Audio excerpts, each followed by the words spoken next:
The refusal lasted only seconds, but its meaning struck the palace like a thunderclap. Queen Camilla had personally requested that Catherine be denied private entry to the royal archive until the king reviewed her access. Prince Edward did not hesitate. He rejected the request, crossed the corridor toward Catherine, and escorted her through the archive's guarded doors himself, turning an administrative disagreement into a stunning public declaration of loyalty. Before we go deeper into what this really means for the royal family, make sure to subscribe so you don't miss a single update. Catherine had arrived expecting routine work, yet the moment she reached the corridor, unease settled over her. A guard avoided her eyes, while Camilla's secretary waited beside the entrance holding an instruction. The Royal Archive, the protected collection of private letters, ceremonial records, inventories, sealed family orders, and personal files preserving the monarchy's memory, was not merely a library. What rested inside could protect reputations, expose divisions, and influence how future generations understood the crown. Edward took the paper without speaking. He read it, folded it once, and returned it unsigned. Camilla had asked him to delay Catherine's entry, arguing that additional approval from Charles was required. The Duke's answer came, but nobody mistook its force. Her clearance remained valid. A private request unsupported by royal authority would not overrule it. Then he turned toward the guards and instructed them to open the door. Catherine felt the conflict sharpen around her. She had not asked him to challenge the queen consort, nor expected her appointment to become a test of loyalty. Edward sensed her hesitation and moved closer, lowering his voice before the entrance opened. He explained that Queen Elizabeth II had personally placed Catherine's name on an access schedule years earlier. An access schedule was the official record identifying who could examine protected material and when. Her visit had therefore been planned long before this dispute. The written request carried another disturbing detail. Camilla had not objected to the archive generally. She had named a restricted collection recently catalogued among Elizabeth's private correspondence. That precision suggested she knew exactly what Catherine had been invited to examine, and why it mattered. Edward stepped beside Catherine and escorted her inside. Behind them, the door closed with finality. Within moments, Camilla received confirmation that her instruction had been rejected. She demanded a private meeting before Catherine could reach the sealed collection. But while Catherine walked deeper into the archive beside a man who had just chosen his side, 3 members of the royal family were beginning to understand that this was no dispute over a doorway. It was a struggle over who had the right to inherit Elizabeth's trust. Behind the titles and polished appearances were 3 people carrying very different fears. Catherine feared discovering something that might divide the family permanently.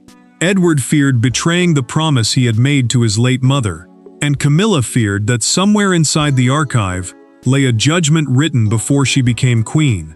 A judgment no coronation, marriage, or royal command could erase.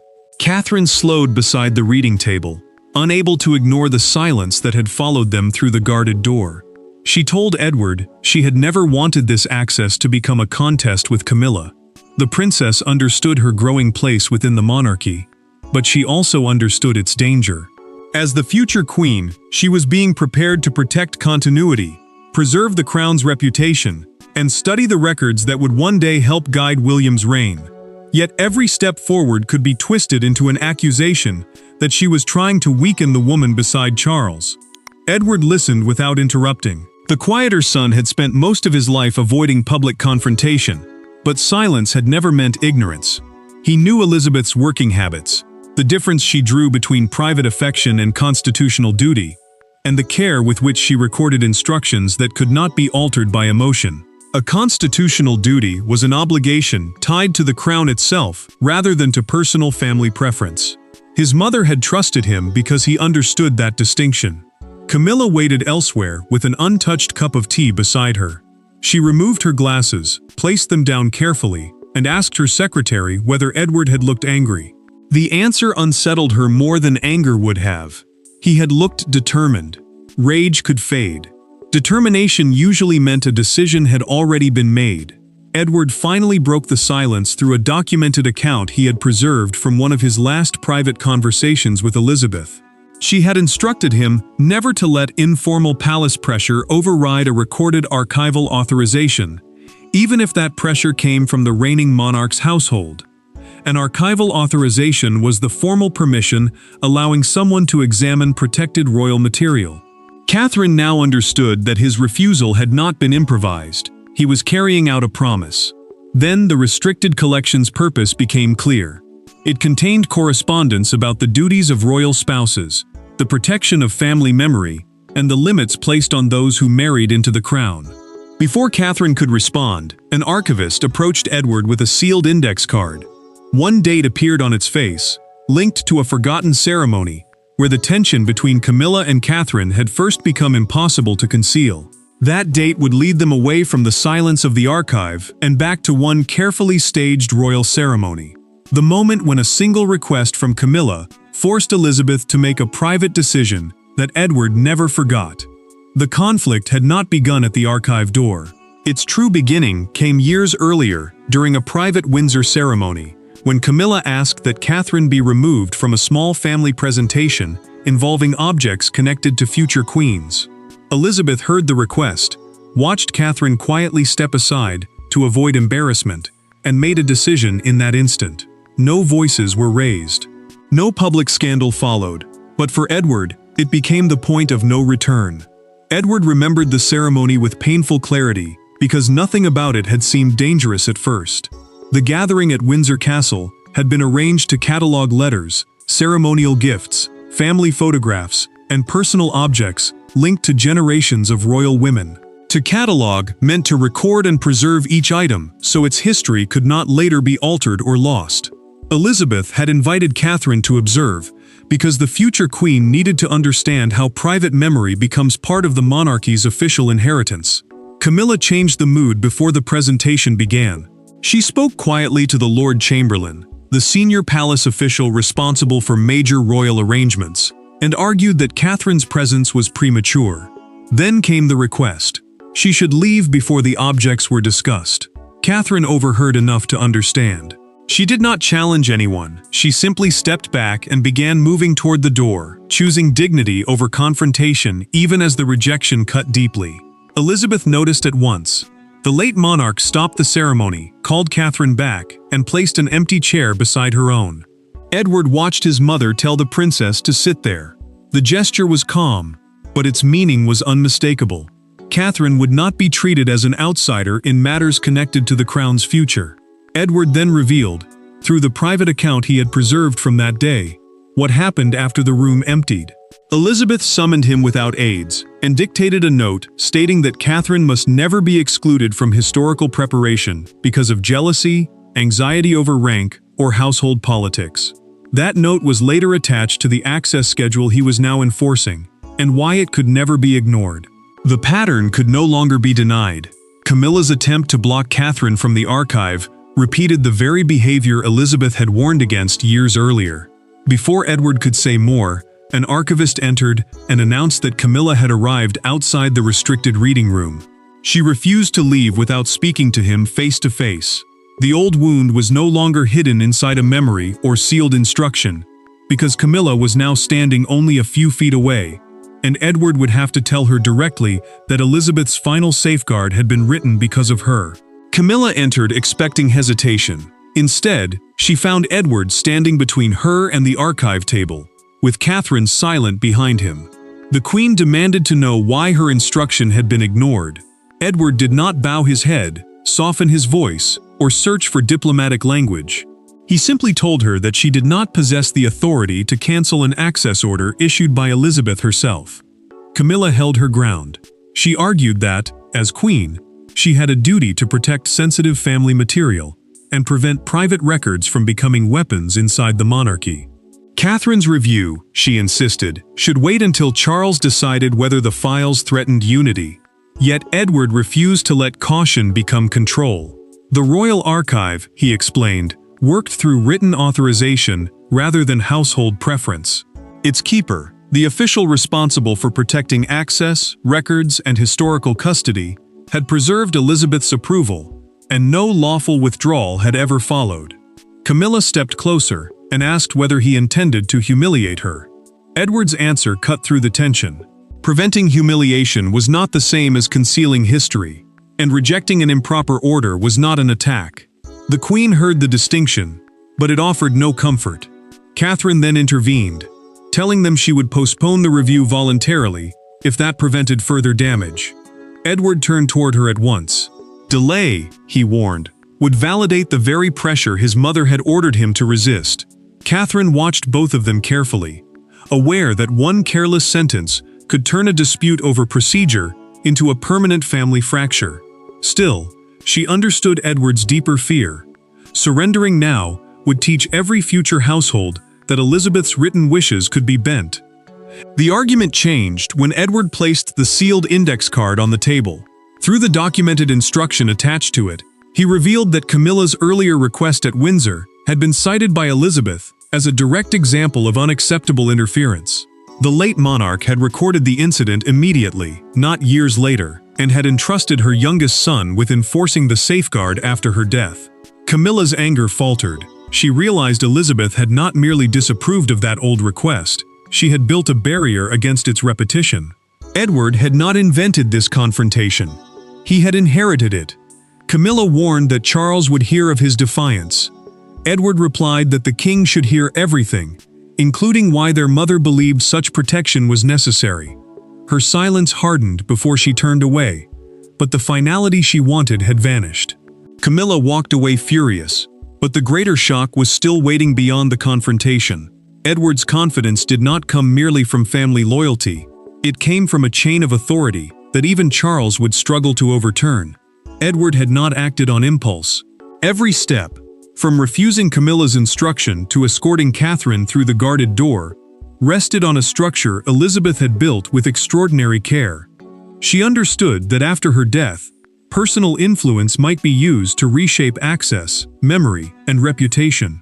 So she placed authority in multiple hands, ensuring no single household could quietly close the archive against the woman destined to become the next queen. Edward remained alone after Camilla left, and the silence pressed harder than her anger had. Catherine's access order carried 3 separate protections. The keeper of the royal archives, the official responsible for preserving royal records and controlling lawful access, had countersigned it. The order had also been entered into the Royal Records Register, the permanent official log of decisions that could not be quietly erased. Finally, Elizabeth had placed its enforcement under her youngest son's personal oversight. Edward had been chosen for a reason. He stood outside the direct line of succession, carried no immediate ambition for the throne, and had built his position on discretion rather than influence. Elizabeth knew he could defend the instruction without appearing to seek power for himself. Yet that trust now felt heavier than any title. He stared at his mother's signature, traced one finger beneath the date, and whispered that he hoped he had understood her correctly. Catherine heard the doubt in his voice. She moved closer, and told him he had not created the conflict. He had simply refused to hide it. Her words gave Edward something the palace had denied him since the confrontation began. Reassurance that loyalty could still hurt even when it was right. Catherine then turned to the next document, and the true reach of Elizabeth's plan emerged.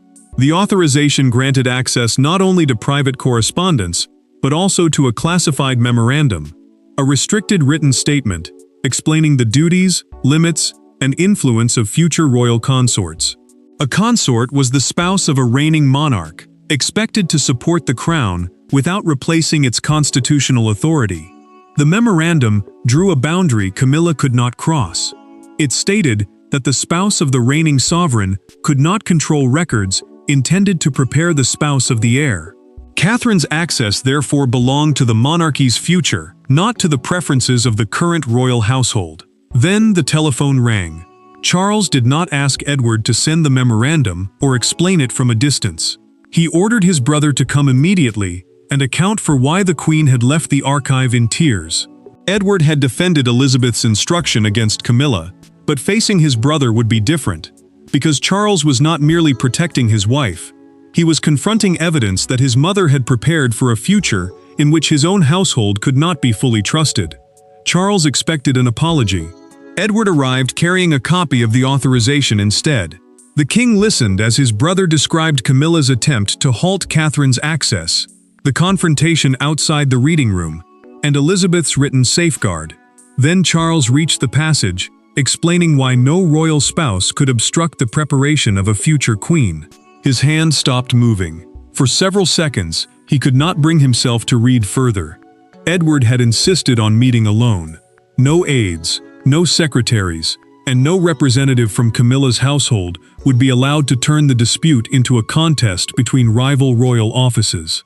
He wanted Charles to hear the facts as a brother before judging them as sovereign. Yet the king's first instinct was defensive. He argued that his wife had acted from concern for family privacy, not personal insecurity, and that Catherine's review could have been delayed until everyone spoke calmly. Edward placed the authorization in front of him. An authorization was the formal written permission granting access to protected royal records, and this one carried Elizabeth's signature. He asked whether a calmer discussion would have changed that signature or erased the instruction attached to it. Charles read the decisive paragraph again, removed his glasses, and set them down without speaking. The silence revealed what he could not yet admit. His mother's intention was clear. Charles finally confessed that he felt trapped. Defending Camilla meant challenging Elizabeth's final judgment, but accepting the order meant acknowledging that his wife had crossed a boundary. Edward did not soften the truth. The crown, he said, could not protect one person's feelings by erasing another person's rights. Catherine had not demanded special treatment. She had only arrived to use access already granted to her. Then the deepest betrayal surfaced. Camilla's instruction had been issued through her private office before Charles approved it. A private office was the staff structure handling a royal figure's correspondence and official requests, and by using it, she had made the order appear to carry the authority of the household. The king realized she had acted in his name without first asking him. Charles refused to reverse Edward's decision. Instead, he confirmed Catherine's access and ordered that no future restriction could be imposed without written approval from both the monarch and the archive's independent keeper. The matter was settled in law, but not in the family. After Edward left, Charles summoned Camilla. Before that reckoning could begin, Catherine asked Edward to remain with her for one final private conversation inside the archive. The institutional battle had been settled, yet the emotional meaning remained unresolved. Because Catherine now understood that Edward had risked his relationship with both the king and queen, and she needed to know why he had chosen her without hesitation. With the guards outside and the archive door closed, there were no secretaries, titles, or official statements between them. Catherine asked Edward the question everyone else would soon be asking. Why had he been willing to challenge Camilla and risk Charles's anger for her? Edward looked toward the sealed boxes carrying his mother's name and finally revealed the promise Elizabeth had demanded from him during one of their last private conversations. Edward answered through the recorded account he had preserved from that meeting. He remembered visiting Elizabeth during her declining strength, while her thinking remained fixed on the monarchy's future. She understood that William would inherit more than a crown. He would inherit tensions, unfinished loyalties, and a family capable of turning rivalry into damage. Elizabeth had studied Catherine. Her calmness protected the institution, but it also made her vulnerable. She rarely answered provocation, never used private pain as public leverage, and often stepped aside rather than deepen conflict. Stronger personalities could mistake restraint for weakness. The late queen feared the woman preparing to support the future king might be excluded because she refused to fight for attention. Edward's voice faltered as he recalled their exchange. His mother had taken his hand and asked him to protect the bridge between her reign and William's future. She did not ask him to choose favorites. She asked him to stop fear, jealousy, or rank from closing doors that duty required Catherine to enter. That promise had followed him to the archive corridor. Catherine struggled to hold back tears. She confessed that accepting Elizabeth's trust sometimes felt like rejecting Camilla, even when she wanted no victory over the queen. Edward answered gently. Honoring one woman's foresight did not require humiliating another. It required respecting the purpose behind the trust. Then he disclosed the warning attached to the consort memorandum, the statement defining the ceremonial role, limits, and long-term responsibilities of a monarch's spouse. Elizabeth had expected resistance when Catherine reached it, because the document separated present status from lasting guardianship of royal continuity. Catherine made her decision without hesitation. She would not use the memorandum against Camilla, release its harshest passages, or turn private guidance into revenge. She asked that it remain protected and guide future conduct only. Edward understood. This restraint was exactly why his mother had trusted her. Together they left the archive, unaware that cameras had gathered outside, and one image would soon turn their understanding into a national judgment. What began as a silent act of loyalty inside a guarded corridor was now moving beyond palace walls, where the public would see Edward beside Catherine and decide for themselves what his unmistakable gesture represented. By evening, the argument inside the archive had been reduced to one unforgettable image. Edward walking beside Catherine beneath the stone archway, his hand extended toward the waiting car while she carried no documents and offered no triumphant smile.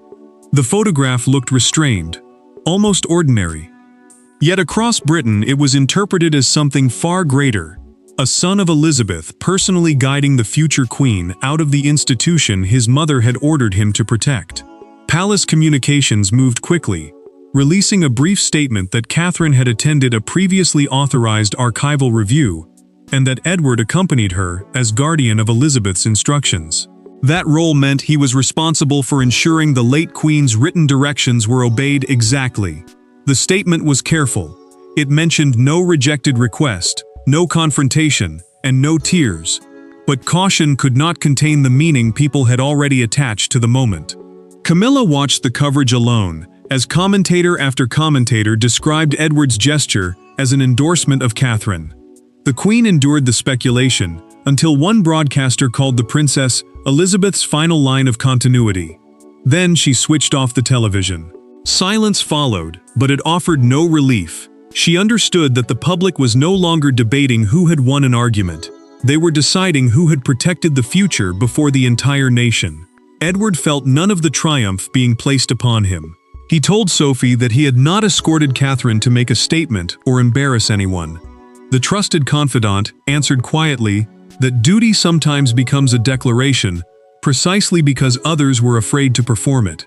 Her words unsettled him, yet they also explained why one restrained act had carried such force.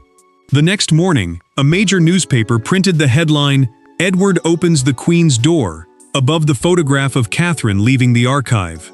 Crowds outside Windsor Castle held copies in the air, while a broadcaster called the image, "a handover of trust without a crown." The phrase spread because it captured something larger than rivalry. Public discussion shifted toward a deeper question. Did royal history belong to whoever held the most power in the present, or to those responsible for protecting the monarchy's future? Catherine's refusal to celebrate strengthened that judgment. Edward's discomfort made it seem even more sincere. Pressure now closed around the palace. Officials prepared a final announcement clarifying Catherine's archival role, Edward's authority, and Camilla's position.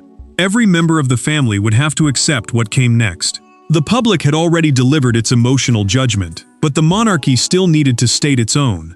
And the final announcement would determine whether Edward's refusal remained a family scandal or became an enduring act of royal duty. The final palace announcement contained no accusations and offered Camilla no public humiliation. It simply confirmed three facts. Catherine's archive authorization remained permanent. Edward would continue overseeing Elizabeth's protected instructions, and no royal household could interfere with access granted for the preparation of a future monarch or consort. With those words, the conflict ended. The door Camilla had tried to close was placed permanently beyond the reach of personal fear. Catherine received formal recognition that her access served preparation, not ambition. The authorization, the written permission allowing her to examine protected royal records, covered material connected to her future responsibilities beside William. It was educational, historical, and constitutional. It did not challenge the present queen or diminish her position. It protected the continuity of the crown by ensuring the woman expected to support the next reign could understand the burdens waiting ahead. Edward also received confirmation that his refusal had not been rebellion. His role as guardian of Elizabeth's recorded wishes meant he was responsible for preserving her instructions exactly as written. Charles chose to respect that authority, even when doing so caused pain inside his household. The king understood that loyalty to his mother's judgment could not depend on whether it made the present comfortable. Charles met Camilla privately and told her the truth without anger. Reversing the decision would damage the monarchy more deeply than accepting it. The queen consort finally understood that his refusal to intervene was not abandonment. It was recognition of a boundary she had crossed. Camilla then sent Catherine a brief handwritten message acknowledging that the request should never have been made. The princess replied without triumph, expressing hope that the archive would preserve the service of every royal woman honestly, including hers. That answer carried more power than revenge. Catherine chose not to release the most damaging passages in Elizabeth's memorandum. She used access to prepare, not punish, proving why the late monarch had trusted her.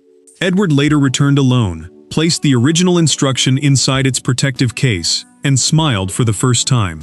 He had kept his promise. Edward's refusal was not an act of disloyalty, and Catherine's entrance was not a victory over Camilla. It was the monarchy correcting itself before jealousy could become policy. One prince kept his promise, one future queen accepted her responsibility with grace, and one guarded door proved that Elizabeth's judgment still carried moral authority long after her voice had fallen silent. Thanks for watching. Please don't forget to like and subscribe, and we will see you in next one.